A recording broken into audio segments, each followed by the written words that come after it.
She slapped him, right in the middle of the grand ballroom, in front of his guests, in front of his staff, in front of his own mother, and for a moment it felt like the world stopped turning, the music faded, and every glass of champagne tilted in disbelief. But he didn't move, didn't even flinch. He just stood there, Nicholas Grant, the billionaire heir who always got what he wanted, staring at the woman who had just dared to hit him in public. Her name was Emily, a maid hired only a few months earlier, quiet, hard-working, invisible to most, but not to him, not tonight. Emily's heart pounded as she walked briskly back into the kitchen, the sting of his lips still on hers, her hand still trembling from the slap, her mind trying to make sense of what had just happened, what he had done, what she had done, and what the consequences would be, because in a house like this, nothing ever went unnoticed. She had been careful since day one, never too loud, never too bold, always keeping her head down, focused on one thing and one thing only, keeping this job so she could keep sending money home to her daughter Lila, who was only 6 years old and needed more than what Emily alone could give. Yet tonight, everything had shattered in a second, all because he had pulled her close without warning and kissed her like he owned her, like her mouth was something he could claim, like her body had no say in the matter. But she was not some toy to be used, not some decoration in his life of luxury. She was a woman, a mother, a person with pride, and in that moment, without hesitation, she had raised her hand and slapped him with everything she had, not thinking, not fearing, just acting on pure instinct, on the fire in her chest that refused to be silent. Now she was packing her things in her small servant's room, folding the uniform she would probably never wear again, preparing to disappear before sunrise. No goodbye, no confrontation, just escape. But before she could close her suitcase, Miss Tanya, the head housekeeper, appeared in the doorway, her expression unreadable, her voice calm in that unnerving way that made Emily's stomach twist. "He wants to see you," she said simply, not offering any explanation. Emily shook her head. "Tell him I quit." Miss Tanya did not blink. "You can't quit. Not unless you're ready to pay back every cent of that $20,000 Mrs. Grant gave you for your daughter's surgery in full today, or face the legal consequences of breaking your contract." Emily froze, the words hitting her like cold water, because she remembered the papers she signed that desperate night 6 months ago, when her daughter needed emergency surgery and no one else would help, not the hospital, not the government, not even her own father, only Mrs. Grant, who had smiled and offered the money like a lifeline, like hope. But now it felt like a trap, a cage with no door. "I don't have that kind of money," Emily whispered, her voice barely audible. "Exactly," Miss Tanya replied, "and Mr. Grant knows that. So unless you want to end up in court or worse, you'd better go talk to him, right now." Emily sat down on the edge of her bed, her thoughts racing, her hands cold, her heart already aching from the weight of what she was about to face. 10 minutes later, she stood outside his door, staring at the polished brass knob, her fingers hovering over the wood, unsure whether to knock or run. But she thought of Lila, of her little face and the way she hugged her at night, and she knew she had no choice.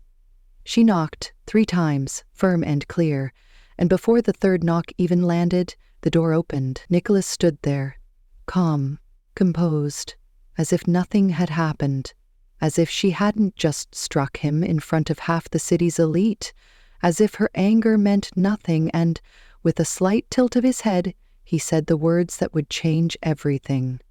"Come in, Emily. We need to talk." Emily had never imagined her life would lead her here, working as a maid in one of the wealthiest homes in Bellevue, a quiet but elite suburb just outside of Seattle, where mansions lined the hills like castles, and the people inside rarely looked twice at someone in uniform. Yet this house was different, not just because of its size or its imported marble floors, but because of who lived there. The Grant family, old money mixed with modern power, known for their influence, their appearances in political fundraisers, and their image of perfection. Emily had only been here for 6 months, hired by Mrs. Eleanor Grant, the matriarch of the family, a woman who smiled politely but watched like a hawk, someone who didn't tolerate laziness, mistakes, or noise, especially from her staff. And Emily had done everything she could to meet expectations, staying invisible, waking before dawn, making sure every corner was spotless, every request fulfilled, every duty handled without complaint. She lived in a small room at the back of the estate, a converted pantry space with a bed, a desk, and a single window that looked out onto the gardener's shed. And she kept it tidy, because to her it was safety, a place that let her send money home to her mother, who was caring for her 6-year-old daughter, Leela, the center of Emily's world, the reason she got up every morning and endured everything in silence. She had left college in her 3rd year after discovering she was pregnant. Her boyfriend had vanished, her father had disowned her, and with no degree, no job prospects, and a baby on the way, she had taken whatever work she could find, waiting tables, cleaning motels, until the day her daughter was diagnosed with a rare heart condition, and her world nearly collapsed because the surgery cost more than she could ever afford. That was when Mrs. Grant stepped in, offering to pay the full amount through a private hospital under one condition, that Emily would sign a 2-year service contract and follow house rules without question. And in her desperation, Emily had agreed without reading the fine print, believing she had no other choice. Since then, she had kept her head down, avoiding any trouble, rarely speaking to the other maids unless necessary, though a few of them, especially Angela and Rose, had tried to draw her in, telling stories about Nicholas Grant, the only son of the family who had been living in New York for years, building a billion-dollar tech company, dating models, appearing in tabloids, and reportedly breaking off an engagement just months before, something to do with betrayal and stolen patents. Though Emily didn't pay much attention, she had never even met him in person. His photos on the walls were the only evidence he was real. That changed 2 weeks ago when Mrs. Grant announced that her son would be moving back into the estate for a while, and the staff was expected to uphold the highest standards. The kitchens were deep cleaned, new linens were ordered, the guest rooms were inspected twice over, and every staff member was briefed on how to behave. But no amount of preparation had been enough for the moment Emily finally laid eyes on him. It was early morning when he arrived, stepping out of a sleek black car with sunglasses on, dressed in a tailored suit even though it was Sunday, and with just one glance around the driveway he had commanded everyone's attention, including hers. There was something sharp in his presence, not just in his jawline or the way he walked, but in the air around him, something that made people straighten their backs, speak more carefully, and Emily noticed how even Miss Tanya, who never flinched, seemed tense around him. Nicholas barely looked at the staff during introductions, nodding once before disappearing inside, and for a while Emily thought perhaps she would never interact with him directly, that he would remain upstairs or in his office, that their paths would stay parallel.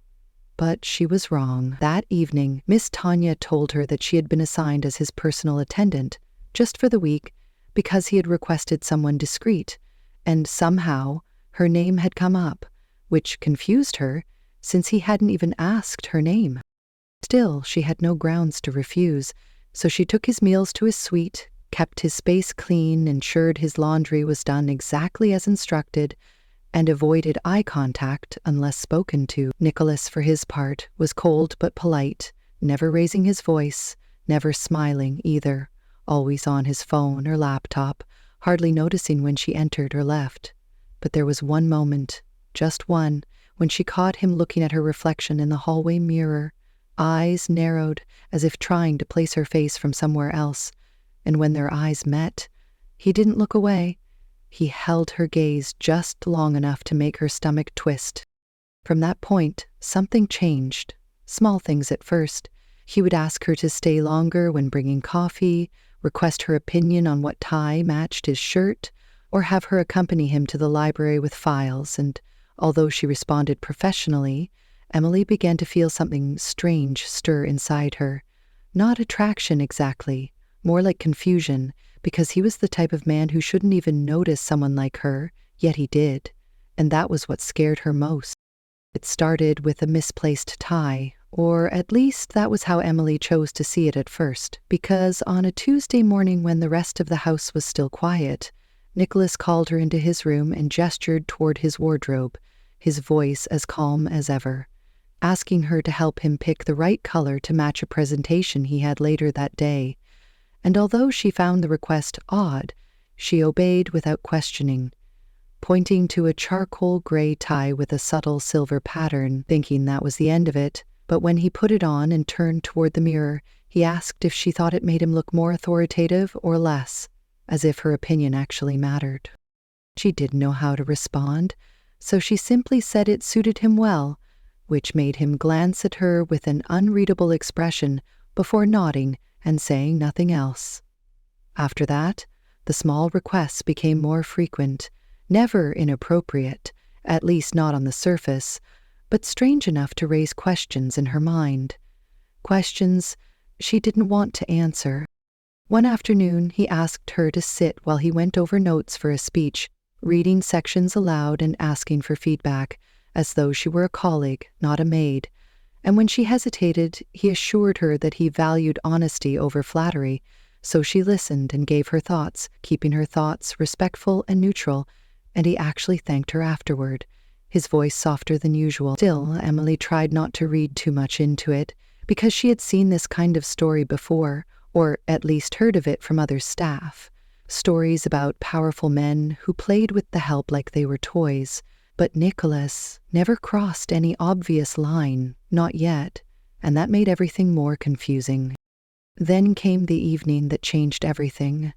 The night of the charity gala hosted at the estate, one of those lavish events where senators mingled with CEOs and socialites clinked glasses of vintage wine while discussing art, policy, and money. The kind of night where people like Emily were supposed to fade into the background, invisible and silent. The staff had been working non-stop for days to prepare, and when the first cars pulled up the driveway, Emily had already been on her feet for 15 hours, moving between the kitchen and the main hall, balancing trays, checking flower arrangements, and responding to whispered commands from Mrs. Grant, who wanted every detail perfect. Nicholas, of course, was the center of attention, dressed in a sharp black tuxedo, smiling for cameras, greeting old investors with practiced charm, and for most of the evening he barely glanced in her direction, which was a relief, or at least she thought it was, until she turned a corner near the garden entrance and found him standing alone, a glass in hand, his expression tired, distant, like the party had drained something out of him. She tried to step back before he saw her, but he called her name softly, and when she looked up, he motioned for her to come closer. "I hate these things," he murmured, his voice almost too low to hear over the music and laughter inside, and before she could reply, he asked her if she ever felt like she was surrounded by people, but still completely alone. She didn't know what to say, because it wasn't the kind of question an employer asked a maid. But he didn't seem to expect an answer, and for a few seconds they just stood there in silence. Then, without warning, he reached out, gently touched her wrist, and said, "You're the only real person here." Emily's breath caught in her throat, but she pulled back instinctively, whispering that someone might see them, that this wasn't right, and he gave a small nod, stepping back without protest, his face unreadable once more. She spent the rest of the night avoiding him, focused on work, ignoring the glances from guests who had clearly noticed the moment. And by the time the party ended, she was ready to collapse. But fate wasn't finished with her yet, because, just as she stepped outside to catch a breath of air, one of the guests, a woman in a shimmering gold dress, stumbled out of the house and bumped into her, sloshing red wine all over her uniform. Emily apologized quickly, trying to explain, but the woman was clearly drunk and loud, accusing Emily of ruining her dress, calling her names, and before Emily could step away, the woman grabbed her by the collar and shoved her toward the fountain in the courtyard.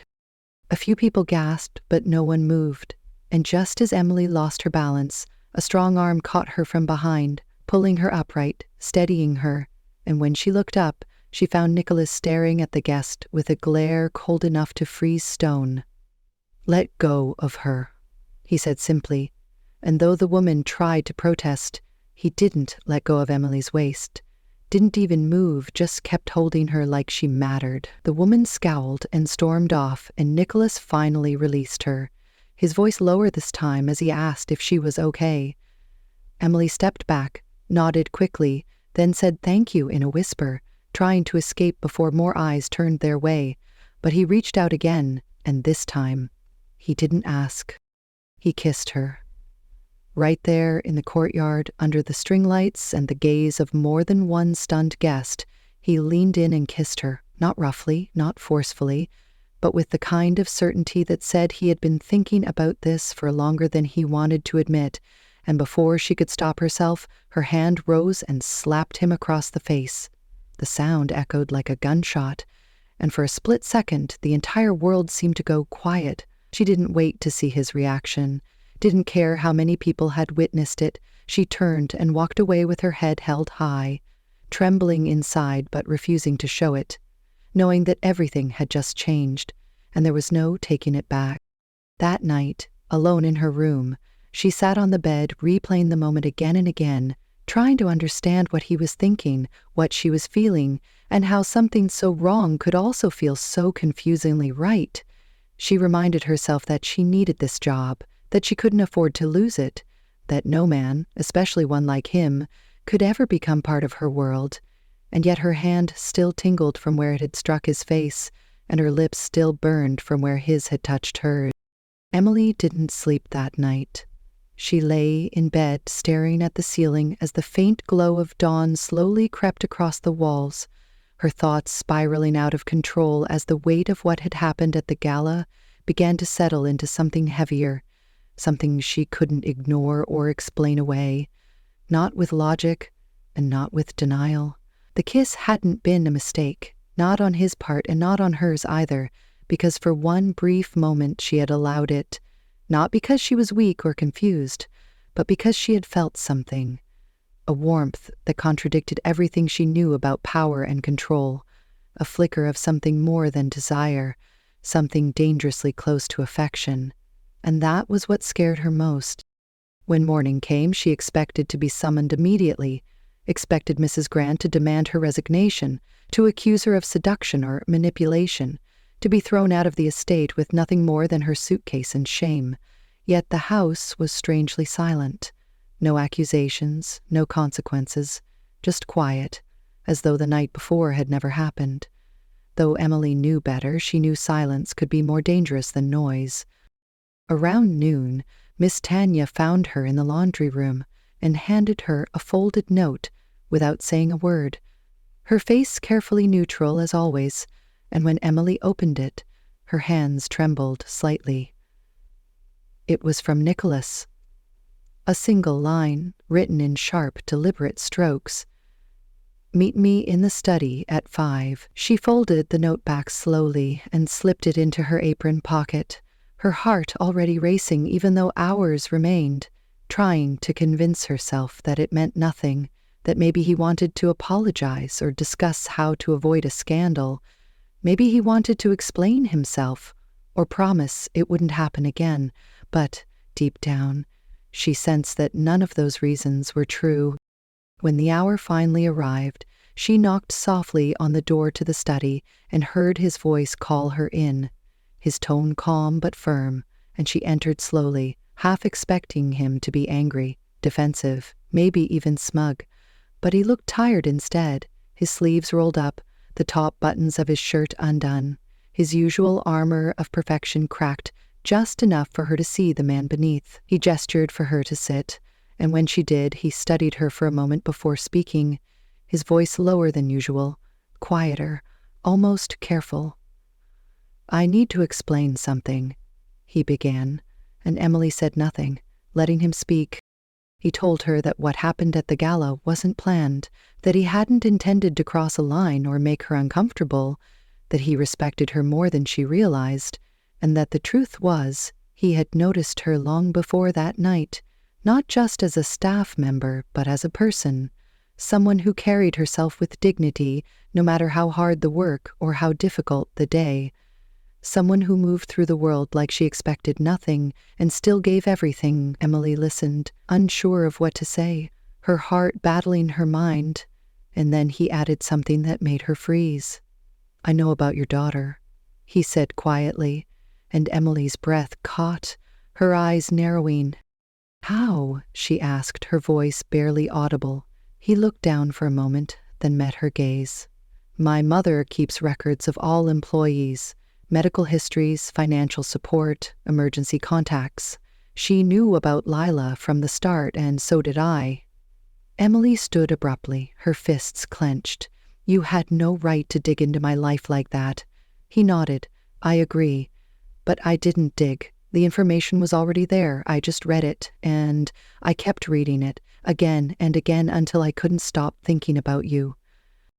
His honesty startled her, and for a moment she felt the walls between them crack again, just slightly.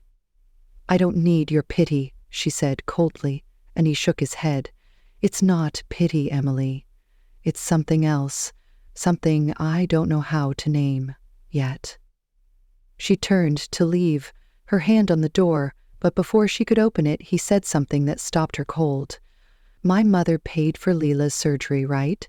$20,000, but she didn't tell you that the contract had a clause buried on page 6, the kind that states if you terminate your service early, you owe the full amount back immediately, plus interest."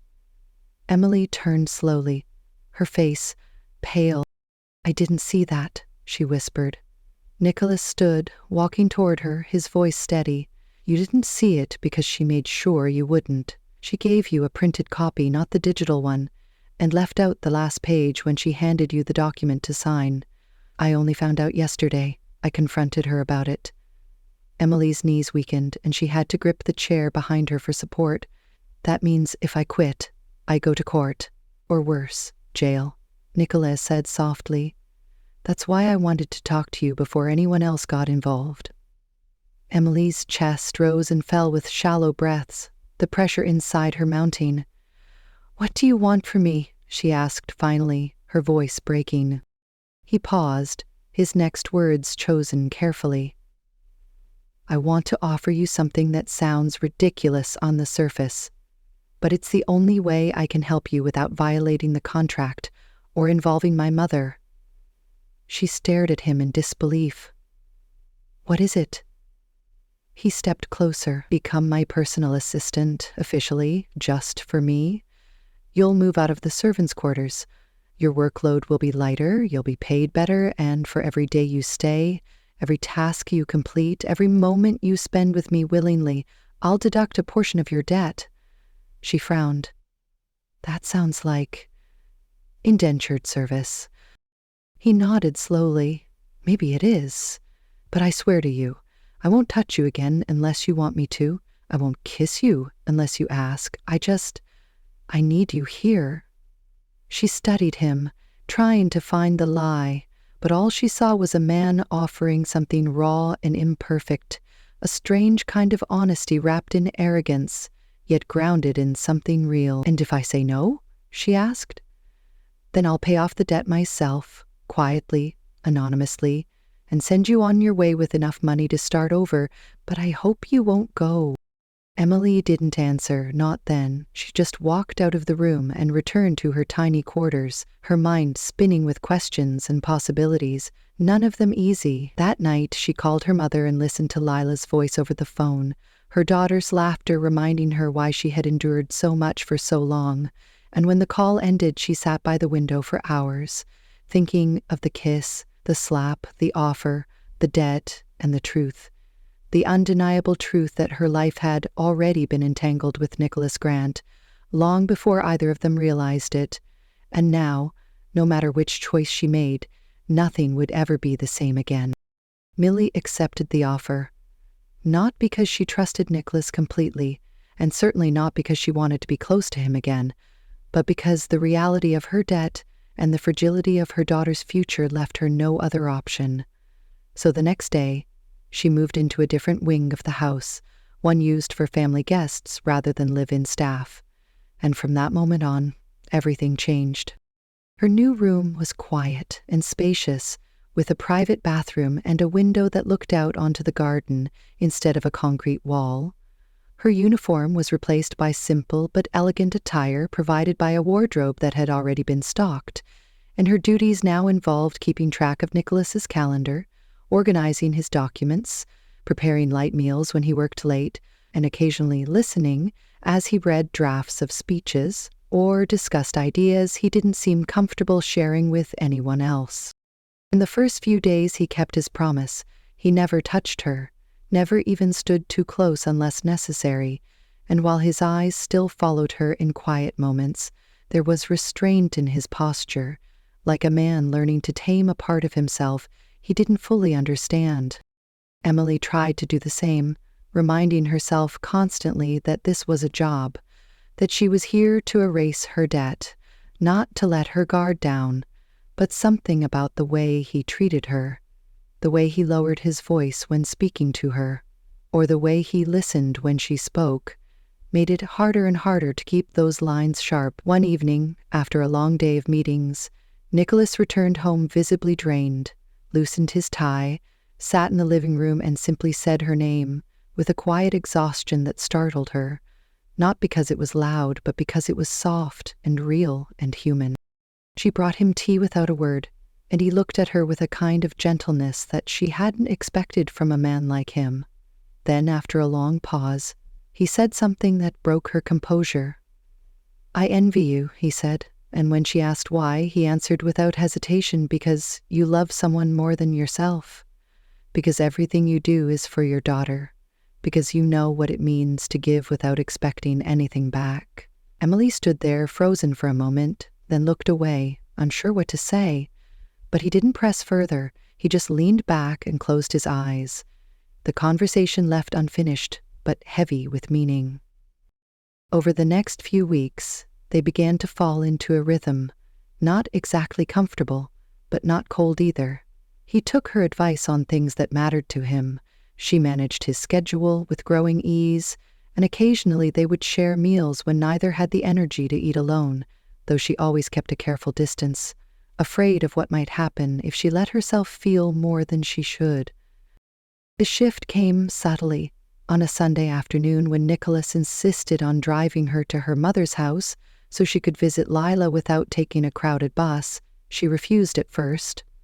But he persisted, saying he needed the fresh air and didn't want his car sitting unused, and she finally agreed. When they arrived, her daughter ran out of the front door with the kind of joy that made Emily's heart ache, and Nicholas watched from the car at first, arms crossed, then stepped out slowly and smiled at the little girl who stared up at him with big, curious eyes. "Who are you?" she asked with that blunt innocence only children possess, and Nicholas knelt down carefully. "I'm just a friend of your mom's," he said, offering his hand. Lila looked at him, then back at Emily, and for a moment something flickered in her face, something strange, like recognition. "You look like someone I saw in a picture once," she said, then shrugged and ran back inside. Nicholas remained kneeling, quiet and still, and Emily stood there wondering if he had heard what she had just heard, though neither of them said anything more. On the ride back, he didn't speak, and she didn't ask. But the silence between them was not heavy. It was thoughtful. That night, Emily dreamed of the past, of a dim bar in New York, of laughter and music, of one drunken night she had buried deep in her memory, a night that ended with a stranger's kiss and a morning where she woke up alone, pregnant weeks later, uncertain and scared. And when she woke from the dream, her hands were shaking. The next day, Nicholas asked to see her in his office. And when she entered, he was holding a photograph, one she had never seen before but recognized instantly. It was of her, years younger, dancing with a man whose face was mostly turned away, but the jawline, the suit, the hair, they all looked unmistakably like him. "Where did you get this?" she asked, her voice almost trembling, and he looked up slowly. "My mother's archives. She keeps files on everyone, and I was curious, so I checked. I had this strange feeling I'd seen you before." Emily sat down, her knees weak, and for a long time neither of them spoke. "Do you remember that night?" she asked finally. "Barely," he admitted. "I remember being drunk. I remember a woman with sad eyes, and then I remember waking up alone. I never saw her again. I didn't even know her name." Emily took a breath, slow and deep. "That woman was me." Nicholas went still. "And Lila," she continued, "is the result of that night." For a moment, he looked like the air had been knocked out of him. His mouth opened slightly, but no words came out. Then he stood and walked to the window, his back turned, his shoulders tense. "Why didn't you tell me?" he asked at last, and Emily swallowed. "Because I didn't know who you were until recently, and by the time I did, everything was too complicated. I didn't want your pity. I didn't want your money. I just wanted to protect her." Nicholas turned slowly, his expression unreadable. "I want to meet her again." Emily nodded. "She already met you. She just didn't know it." And then, for the first time since all of this began, Nicholas crossed the room, not with force, not with arrogance, but with quiet determination. He knelt before her and looked into her eyes. The fire in his gaze dimmed into something deeper, more sincere. "I missed 6 years of her life. I won't miss another day," he said. "Not unless you tell me to walk away." Emily felt her heart crack open, not with pain, but with something dangerously close to hope. "I don't want you to walk away," she whispered, and when he reached for her hand, she didn't pull back. For a few days after the truth came out, the entire world seemed to shift its balance, and Emily found herself caught in a strange in-between space, somewhere between fear and peace, between guilt and relief. Because while she had never imagined this moment would come, a part of her had always carried the weight of what-ifs. The questions that had haunted her in silence for years. What if she had found the man from that night? What if he had hated her? What if he had loved her? And now that all those questions stood face to face with the truth, she wasn't sure how to breathe. Nicholas, for his part, didn't run, didn't retreat, didn't deny what had happened. He was overwhelmed at first, shaken by the realization that a child existed with his blood and his name buried inside her DNA. But he didn't crumble. Instead, he moved carefully, respectfully, asking questions about Lila's life, her habits, her favorite things, how she slept, what scared her, and what made her laugh. And Emily answered each one with a blend of caution and warmth, still uncertain where this was going, but allowing the walls around her to soften just a little more each day. The real problem, however, didn't come from them. It came from Eleanor Grant, who returned home a week later from a retreat in Napa Valley, unaware that while she was sipping wine and critiquing art, her son had discovered not only a long-lost connection, but also a child she had never intended to be part of the family legacy. The first time she saw Lila was accidental. The little girl had come to the estate with Emily for a brief visit, and while Emily had tried to avoid the main house, the child had wandered into the garden where Eleanor sat having tea, and what happened next was something neither woman would forget. Eleanor watched the girl approach, small and curious, asking if the flowers were real, and for a moment Eleanor had smiled, a rare gesture that softened her features.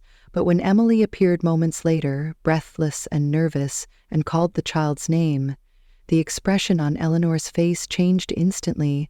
Her smile disappeared, and her posture straightened, as though she had been insulted in some unspoken way. "That child?" she asked coldly. "Belongs to you," Emily nodded, pulling Lila close. "I see," Eleanor said, her voice clipped, her eyes scanning every inch of the child, who looked up with innocent wonder, unaware of the tension swirling around her. Later that evening, Eleanor called Nicholas into the drawing room, and though Emily wasn't present, she could hear their voices echoing through the hallway, raised and sharp, each word cutting through the walls like a knife. "How dare you keep something like this from me?" she hissed, and Nicholas replied with calm anger that grew louder with each sentence. "She is my daughter, Mother. She is blood, and you don't get to decide whether or not she belongs." The argument didn't end that night. In fact, it marked the beginning of a war that simmered beneath the surface of every interaction. Eleanor became colder, more distant, watching Emily with eyes full of judgment, treating Lila like a polite inconvenience rather than a child. And though she never said anything directly, her disapproval was unmistakable. Nicholas tried to mediate, tried to bridge the gap between his mother and the life he wanted to build with Emily and Lila. But the more he tried, the more Eleanor resisted, throwing dinner parties with elegant guests and pointedly ignoring Emily, making comments about the kind of people who climb the ladder too fast, and reminding Nicholas of his responsibilities, of his legacy, of the kind of woman he was supposed to marry. Emily endured it all in silence, not because she didn't feel the sting, but because she had learned long ago how to survive the coldness of people who believed they were better than her. But what she hadn't expected was for Leela to notice, for her daughter to start asking why Grandma doesn't like me, why she looks at me like I don't belong, and Emily's heart broke a little more each time. One morning, Leela came down for breakfast wearing a bright yellow dress and a paper crown she had made herself, announcing that she was the princess of the house. And Eleanor, who had just entered the dining room, looked at her with an expression of disdain and said very calmly, "Not every girl gets to be a princess. Some girls need to remember where they came from." The words hung in the air like smoke, and Nicholas, who had just taken his seat, stood up so quickly his chair fell backward, his face a mask of restrained fury, as he told his mother to leave the room, and when she didn't move, he raised his voice in a way he never had before. "You will not speak to my daughter like that again, do you hear me?" he said, and Eleanor, shocked by the tone, finally left without another word.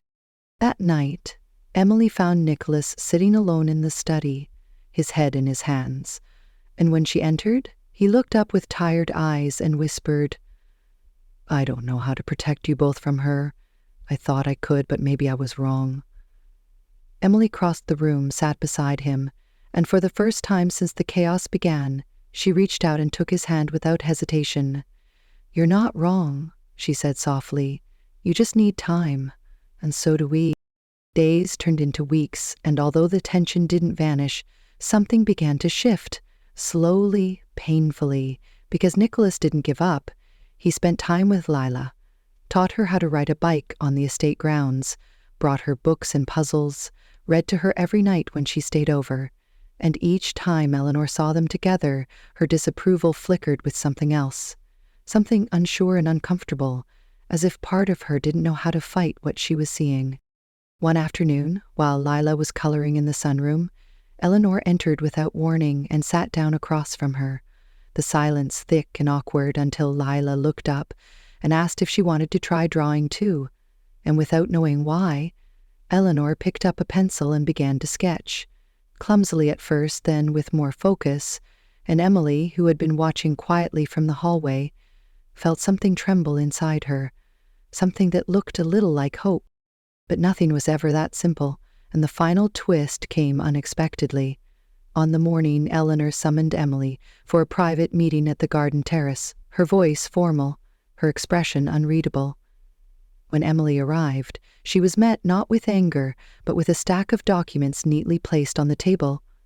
A new contract, along with a signed check and a letter addressed to Nicholas. "This is a settlement," Eleanor said calmly. "If you agree to leave quietly, take your daughter and go, you will be paid enough to start a new life, your debt will be cleared, and no one will stop you. But if you stay, you need to know that I will never accept you, not as a partner to my son, not as a daughter-in-law, not as anything more than what you were hired to be." Emily stood in silence, her hands trembling at her sides, the weight of the offer pressing down on her chest, and for a long moment she said nothing, just stared at the check, at the signature, at the cold promise of freedom and finality. But then she lifted her eyes and met Eleanor's gaze with quiet strength. "I'm not here for your approval," she said softly. "I'm here for my daughter, and for the man who's trying to do what's right. And if that's not good enough for you, then I guess we'll just have to live with that." Without waiting for a reply, she turned and walked away, leaving the check, the contract, and Eleanor's disapproval behind her. That evening, when Nicholas came home, Emily told him everything, and for a moment he was silent. Then he stepped forward, held her face in his hands, and whispered that he was proud of her, more than she would ever know, and that no matter how hard it got, he wasn't letting her go. The wedding was small, not because they couldn't afford something grand, but because Emily wanted it that way. Simple, quiet, intimate, something real and grounded, a celebration not of perfection but of perseverance, of everything they had endured and everything they had chosen to forgive. It took place on a warm afternoon in late spring, under a canopy of trees in the same garden where Lila had once worn a paper crown and been told she couldn't be a princess. Yet now she stood proudly between her mother and her new stepfather, wearing a satin dress and a smile so wide it lit up the entire estate, the flowers around her swaying gently in the breeze, as if they too had been waiting for this moment. Nicholas held Emily's hand through the entire ceremony, his fingers steady and warm, his vows spoken with quiet conviction, and when she looked into his eyes, she didn't see the billionaire everyone else saw. She saw the man who had once listened to her without judgment, the man who had knelt down and said he wanted to be a father, the man who had chosen love even when it came wrapped in struggle. Eleanor Grant sat in the front row, her posture as straight as ever, but her eyes softer than they had once been.